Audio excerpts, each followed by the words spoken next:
In this video, we're going to consider the values and needs of society when developing alternative sources for electrical energy.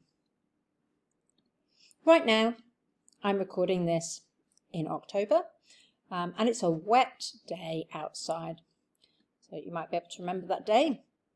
And what's cool about this graph, if you go to the website here, you'll be able to get this information for real time for where you are at that time, and you'll see that for me, for today, in New South Wales, most of the electricity is being generated by black coal. So more than half of the electricity is being generated by black coal here.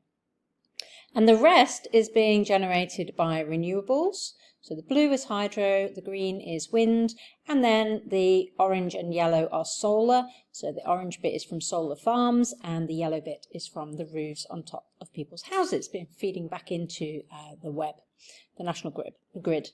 And that's quite interesting. And today, because it's a wet day, you'll see we actually need more energy than we're making in New South Wales, probably because everyone's at home with the heaters on and the lights on because it's such a dark and rainy day. But if you go onto that website, you'll be able to see different times of day, different times of year, the mix of energy supply for electricity. Quite a cool one to notice here for Tasmania. All of the energy in Tasmania is produced by renewables. So we've got two ways that we can get energy, renewable and non-renewable. Renewables we've met before, they come from natural resources being replaced faster than they're being used up. There's quite a cool graphic there which summarises them, reminds you, and in addition to those, tidal and hydrogen are coming online in Australia, hopefully in the next few decades, to add to our options for renewable energy sources. And non-renewable energy sources such as the fossil fuels and nuclear reactors, which we don't have in Australia but they exist elsewhere in the world, the fuel for these is being consumed faster than it's being replenished. And in fact, some of these fuels can't be replenished at all with the environmental conditions that exist on our planet today. So let's have a think about the values and needs of society.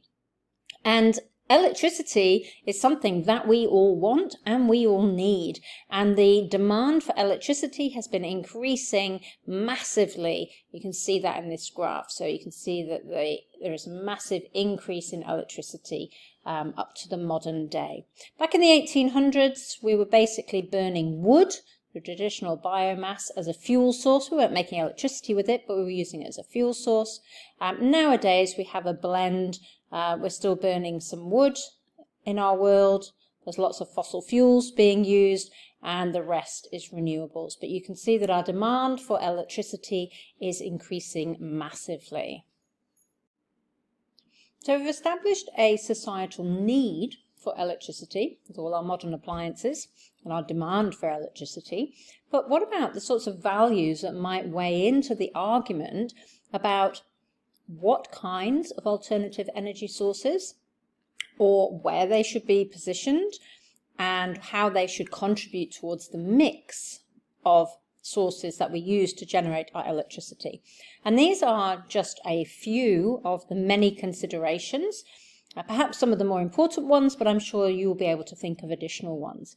Because if we're going to generate electricity, we need to put it somewhere. We need to put that technology somewhere. We're going to be changing the use of our land, and this will impact farmers, and also in Australia, traditional owners of the land need to be considered and consulted and recompensed for the land use. Any kind of technology is going to introduce pollution, and that may not be the obvious pollution of soot or carbon dioxide or acid rain forming molecules. It could be radiation if there was a nuclear disaster or a natural disaster that caused a nuclear disaster. But even the cleanest of energies can generate noise. So for example, a wind turbine can make noise as it goes around. Obviously, climate change is a huge consideration because whenever we release carbon dioxide into our atmosphere, we are increasing the greenhouse gases, and therefore climate change will just get worse and worse. We also have to be careful that even if we are using something which is green and clean, it may impact our ecology. So, for example, putting a tidal barrier will impact the water levels, it will impact the migration of fish, there'll be lots of considerations to put in there, maybe the flow of water and therefore change sort of sediment distribution. And also people have said that wind farms, for example, upset bird migration patterns or nesting sites. So there are lots of ecological impacts that need to be considered too.